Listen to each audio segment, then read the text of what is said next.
ora Mas, iki aku tanya serius. Mas Yudo Mas Bersil. Siap. Mesti duwe ide-ide cemerlang. Nyapo setiap tahun kok umat Islam harus memperingatikan kelahiran atau wiyosane Kanjeng Nabi Agung Muhammad sallallahu alaihi wasallam. Lho, laqad kana lakum fi Rasulillahi uswatun hasanah. Niki lho. Ora paham, Pak. Sing tegese Mas Yudo. Contoh sing paling bener, contoh sing paling apik ning alam donya ora ana liya kejaba Kanjeng Nabi Muhammad sallallahu alaihi wasallam. Allahumma shalli ala Muhammad. Allahumma sholli alaihi. Niki, Pak. Dadi mesti ngoten iki nggih. Nggih. Saman yo nyontoh. Dadi tindak laku Patuladan sing pantes dicontoh, patuladan sing pantes dinggo niku mboten wonten liya. Idolane wong Islam tetep Kanjeng Nabi Muhammad. Lek perkara Kanjeng Nabi Muhammad sampean selaku dagelan pondok tak tuntut saiki. Silahkan. Kenapa bocah nom-nom terus setiap malam Jumat ayo sunah Rasul. Iya. Ning Facebook. Ya ora ning Facebook ning anu. Oh, angger malam Jumat terus sunah Rasul. Ngene lho. Kuwi lho, Dik. Ho ho hihe kuwi lho. Iya. Maksudnya pripun sing sampean Ya ngomong kuwi mang kuwi apa arti dari lah, sunah? itulah kejelekan, Pak. Iya bener menurut Itu kejelekan itu menurut saya. Ngerti lah ngono ki ora usah ngomong-ngomong tanggane. Ya lah tanggane gak pengin. Lah lek ngono ki ora usah awake dhewe nyebar ning Facebook, ora usah ngomong ning kancane, share ngono ya ngono, awalono dengan bismillahirrahmanirrahim. Muga-muga duwe wis anak. bar alhamdulillahirabbil alamin. Bismillah, alhamdulillah. Kowe jam 3 bengi kae muni. Alhamdulillah. Berarti kowe wis bar. Wis bar. Kuwi bas. Berarti lek wong Islam ki lek arep melakukan pekerjaan Awalilah dengan bismillah, akhirilah dengan alhamdulillah. umpamane Contohnya, Dik. Iki megawe budal rene golek dhuwit. Iki lho sikil tengene muni. Bismillah, alhamdulillah. Bismillah, alhamdulillah. Bismillah, alhamdulillah. Bismillah, alhamdulillah. Bismillah, alhamdulillah. Allah bismillah, alhamdulillah. Ngoten niku lho, Bas. Niku kedah. Ngoten. Jenengan ngaten iki budal nyambut gawe kudu maca Diawali dengan bismillah. bacaan bismillah. Diakhiri dengan bacaan alhamdulillah, uripe iso berkah. Contone umpama lagune. Budal mergae maca bismillah. Nek wis rampung Alhamdulillah.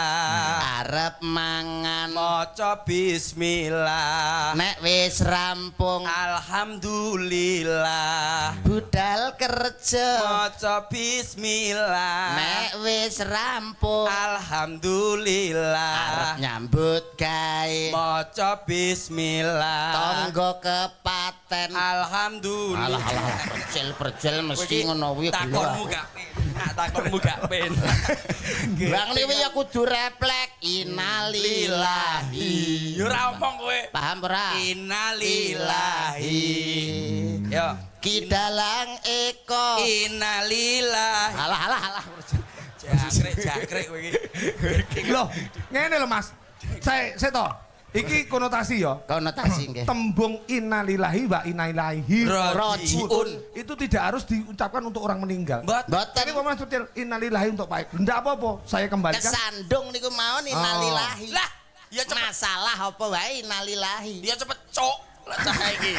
Kurang ajar bocah-bocah saiki sandung apa bre innalillahi kakean saiki cok. Biasa, kurang ajar. Ini contoh yang tidak bagus, ini contoh yang jelek. Tolong jangan ditiru. Maaf sih Pak Eko, Pak Percil, saya mau klarifikasi. Kata-kata cok itu jangan dikonotasikan negatif. Karena kata-kata cok itu berbagai tafsir. Ngene neh Mas. Padane tulung agungan. Aku cetuk Mas Percil. Suwi ndak cetuk. Gacekane Mas Percil. Pamane ndak cetuk. Kula wong Surabaya, Petuk Percil. Hei, Cil, piye kabare, Cuk? Biasa itu bahasa sehari-hari, bahasa keakraban, kultur. Kedaerahan itu punya ciri khas masing-masing. Malah aku dibles nih konslok ya gue jane. Loh, lek Banyuwangi piye? Lek tulung Ora saru, Surabaya enggak saru. Ora enak kena aku ngapi-api kok. Surabaya muni cok itu enggak saru mau hei Cil. Wah, jancok wewe. Enggak saru. Karena itu kultur bahasa sehari-hari. Lah kene piye, Bas? Gacekane. Pamane hei Cil, mangkleke. Pamane ngono ora ndak masalah. Ya cok. Ya ngono. Ya ora apa-apa. Mangklekane. Gacekane. Pak Eko. Gacekane. Iya. Ya. Aduh. Aku ki ora ngerti. Ngono wis sing seusia lho nek Pak Eko orangnya wis sepuh, wis dewasa boleh. yo ora entuk, Sok harus non sopan sewu. santun. Ini adalah apa ki, non? Papan nggawa empan. Papan nggawa umpan. Hmm. Sok-sok awake dhewe iki nyontoni aja sok nyontoni sing apik tok ya contonono sing elek. Lah, betul. Lah wis enek contoh sing elek ngene iki ya aja Contoh. dicontoh, aja dicontoh. Dadi kudune ndelok iya ndelok oh tenan oh kae ngene Sik ngomong ngene. ngoncaki tembung kuwi mang. Cuk. Cuk. Sak tenane piye Mas Yudo? Cok itu jangan di apa itu dikonotasikan negatif karena cok itu adalah kultur dari bahasa daerah, daerah. yang sering diucapkan oleh warga masyarakat Surabaya, bahasa keakraban. Cok itu dari kata CUK. C itu cakep, U itu ulet, K itu kreatif. Cakep, ulet dan kreatif. Berarti Pak Eko termasuk cok. Asu. Lah cakep ulet kreatif lho Bos. Apik lho kuwi. Sampeyan piyaine nggih cakep. Cakep. Nek nyambut gawe nggih Ulet. ulet. Awan kepala desa bengi dalang. Dalang. Tur kreatif nyanggit lakon. Dalange ya apik. Hebat. Gimana Cuk? Cakep. Wis nembang. Wah, kowe imbang wong loro saja. Kaya aku. Anjene Eko Cuk ya apik. Ojo kayak kowe malah kondang lho. Ora Kowe yo mau Aja. Wis. Wis sik, wis. Masuk. Saiki masuk Pak Eko kuwi kondang lho Pak Eko. Kondang. Lah lak apa ngene iki? Pak Eko gowo manuk. Lho, nanti kok Cuk, lho iki terus masak malah. Wes. Mboten niku wae namung contoh yang Contoh. ya mong aja nganti ditiru. Apa meneh awake dhewe ya salam hormat kagem Ya. warga masyarakat kene, Bapak Kepala Desa, Desa. jajaran perangkat desa. Semuanya Dulurku rapat. akeh Dik nang kene. Apa? Enek Pak Haji Sukamat.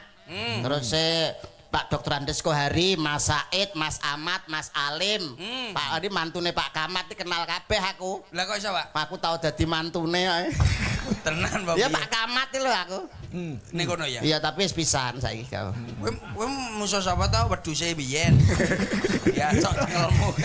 Iki sinten, Bos? Mbok Bilal. Ayo diteruske. Oke, Sareh-sareh. oke, Jadi oke. ki mau tentang maulutan sedikit banyak Sedikit kita. sampun disinggung, bersih desa sampun disinggung. Sampun disinggung. Sampun. Sane nggih. sing dereng singgung menika sinden-sindenipun. 1 2 3 4 5 6 7 8. Lah, Sinden istimewa. Istimewa kanten. Nggih. Komplit. Napa malih napa presiden dengan menika presiden-presiden ingkang istimewa, presiden-presiden ingkang cara disuguhne ndayuh wis mesti Wes. pantes Pak Eko. Monggo, Pak Eko. Reng Masalahnya apa? Niki nomor setunggal ini tuh SMP. Niki nggih SMP. Ya. Niki SMP. Nembe lulus SMA. Lah niki nembe anu PAUD. Anak Ayo, ning PAUD. bisa harus kok anu. Nggih, mboten Pak Eko. Dadi Nggih, napa niku masalahnya sewu? tetembangan Masalah menika tetembangan penting menika sangat penting napa sangat, maneh. Pak Eko. Guyub rukunipun kekancan niku nek dibarengi karo tetembangan Tetembangan. ya luweh kepenak. Oke. Nggih. Masalahnya ngeten lho Pak Eko. Pak Eko. Pak Eko. Pak Eko. Pak Eko yang cakep, ulet dan kreatif. Monggo. Piye, Cuk?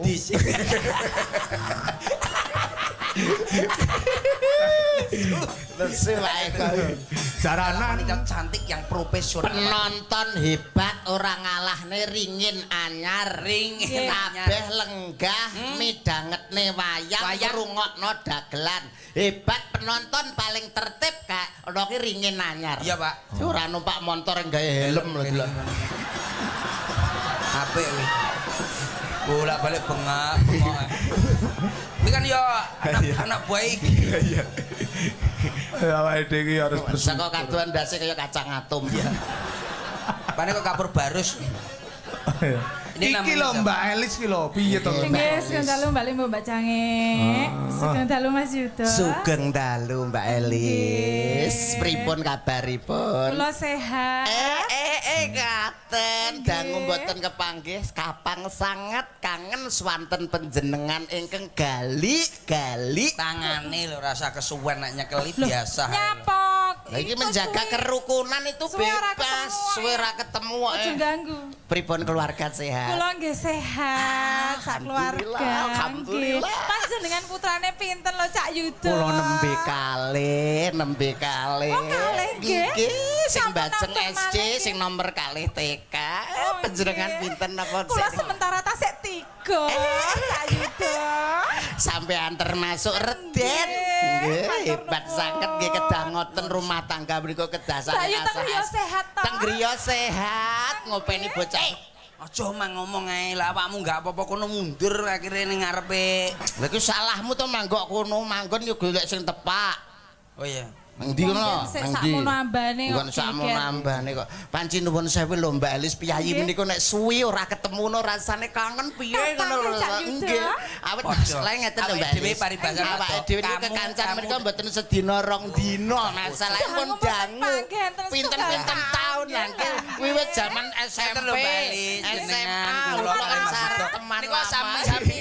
Kangen banget sopan panjenengan menika lho. Nderekne Pak Eko kalih panjenengan teng pundi-pundi nggih sareng panjenengan menika suwenung banget ngoten lho Mbak Elis. Ngriki wau kalih Mbak Yune ta? Nggih, mriki wonten wingking saged alhamdulillah. Gereten. Kancane lho kae kesempatan. Ya ndang to. Hale. Awakmu.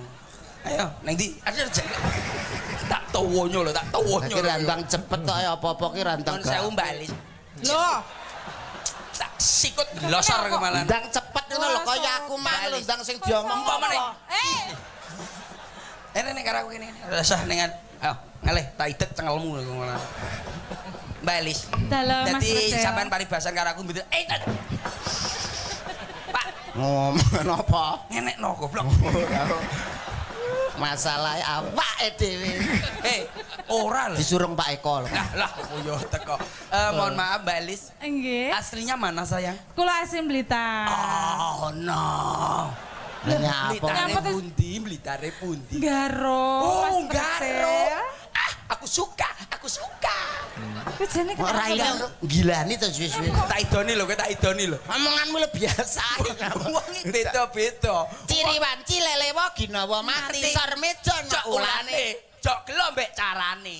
ngono. Iya, tuku Tak goleki tutung kana tutuk kene tuntung gentak. dong. Wah, Mbak Elis, susu erek. Ge ngebong dasmu iku ta? Mbak Elis, Nggih. mohon maaf. Kalau boleh tahu asli Garum ya? Asli Garum Blitar. Kesini tadi sama siapa? Sama suaminya. Oh ya wes. belum kenal. Piye toh? Belum kenal suaminya. Oh iya, ya. Belum ya. kenal kamu suaminya siapa? Iya, iya. Siapa, Ini Pak? kenalkan. Siapa Pak? Temannya suaminya. Alah. Ngomong kamu. Saya jajal mau ketemu karo Mbak Elis terus sama nandake tresno dengan ungkapan tembang nopo. Oke. Ayo. Allah kecil. Heeh. Dek, Dek. Nada nih. Apa nadane? Nadanya dar.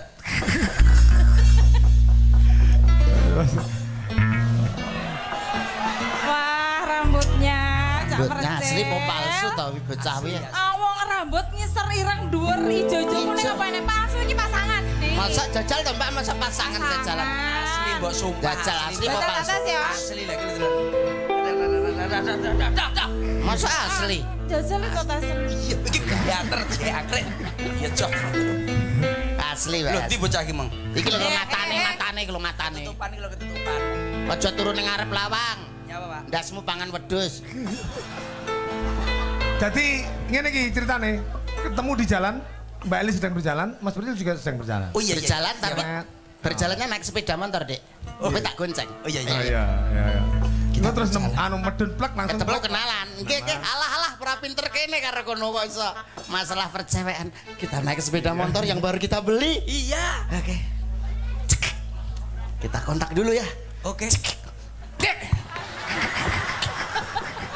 Jangkrik tenan kok. Lah iki nek wong nyelah motor ning guri. Nyetater apa gejok kancane kucluk. Minggir to, minggir. Ambil posisi. Iki beda tahun piro to? Wong saiki ngene kena lho nyanyi. Iya. Bebek lho Yamaha 75 lho. Suarane etek. Untukku yo bebek gantinan mentok.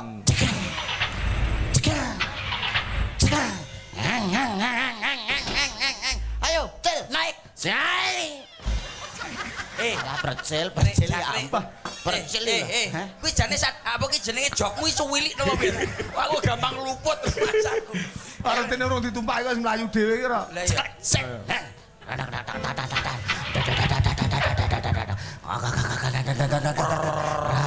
Iki jane macan apa beda motor to, Pak? Sik to. Mlakune apa enak beda motor mlaku dapal iki apa enak? Alon maksudnya ki mlebu 20. Heh. Biasane lho kok. Dalane grunjal saka mati gitu. Cit. Ada